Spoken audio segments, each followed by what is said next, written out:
Hello everyone, আসসালামু আলাইকুম। সবাই কেমন আছেন? আমার সামনে দেখতেছেন একটি খুব সুন্দর একটি ব্রিজটি নির্মাণ কাজ প্রায় শেষের দিকে। ব্রিজটি সাবেক এমপি ব্যারিস্টার সুমন, যিনি এমপি থাকাকালীন অবস্থায় ব্রিজটির কাজ চলমান ছিল এবং উনি কারাগারে থাকা অবস্থায়ও কাজ চলমান। প্রায় শেষের দিকে ওনার বড় বোনের হাত ধরে ওনার এ পর্যন্ত প্রায় কয়েকটি ব্রিজ নির্মাণের কাজ চলতেছে এবং আপনারা দেখতেছেন ব্রিজটি কিন্তু আনুমানিক অনেক ব্যয়বহুল একটি ব্রিজ। দেখতেই বোঝা যায় যে কাজের ধারাবাহিকতা অনুযায়ী অনেক অর্থ ব্যয় হয়েছে। আর ব্রিজটি দেখতে কিন্তু খুবই চমৎকার। একটি ব্রিজ তৈরি করলে দুই পারের মানুষের কেমন উপহার হয়। আসলে একটি ব্রিজ তৈরি করলে বোঝা যায় দুই পারে মানুষ আছে কিনা। আর এই ব্রিজ তৈরি করার আগে মানুষ চলাচল করতে পারে, সমস্যা নাই, চলাচল করতে পারে, কিন্তু তারা অন্য সাইড দিয়ে ঘুরে যেতে হয়, বুঝছেন? মানে অন্য সাইড দিয়ে ঘুরে যেতে হয়।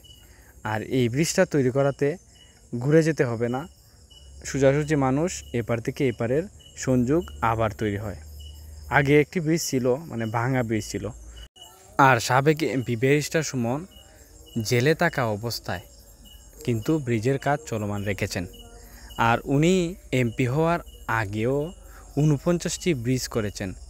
ওনার যে উন্নয়নমূলক কাজ করার নেশাটা কিন্তু এখনও কাটেনি। উনি ওনার কাজের ধারাবাহিকতা আগের মতোই চালিয়েছেন।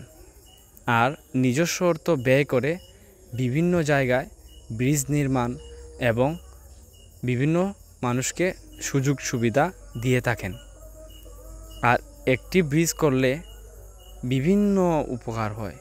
এই যে যেমন এই ব্রিজের সামনে একটা টমটম স্ট্যান্ড আছে। ব্রিজটা হওয়াতে আর এই স্ট্যান্ডটা লাগবে না, কারণ স্ট্যান্ডটা বাজারে গেলেই হবে। ব্রিজটা না থাকার আগ পর্যন্ত, মানে ব্রিজটা তৈরির আগে মানুষ যেতে পারতো। একটা বাঁশের সাঁকো ছিল, সেই সাঁকো দিয়ে মানুষ ওই পার থেকে ওই পারে একটা স্ট্যান্ড ছিল, ওই পারে একটা স্ট্যান্ড ছিল, মানে দুই পারে দুইটা গাড়ির স্ট্যান্ড ছিল।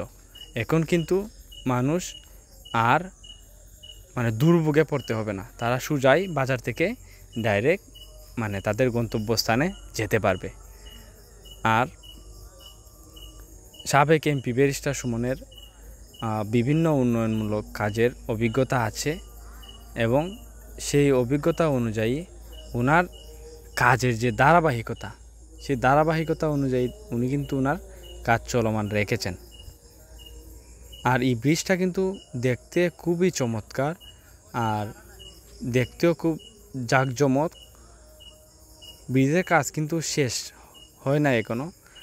ওই পারে কিছু বাধা দেওয়া আছে, কারণ এখানে গাড়িগুলো না যেতে পারে, মানুষ চলাচল করতে পারে, ব্রিজের সাইড দিয়ে চলাচল করতে পারে, কিন্তু গাড়ি চলাচল কিন্তু আপাতত বন্ধ আছে।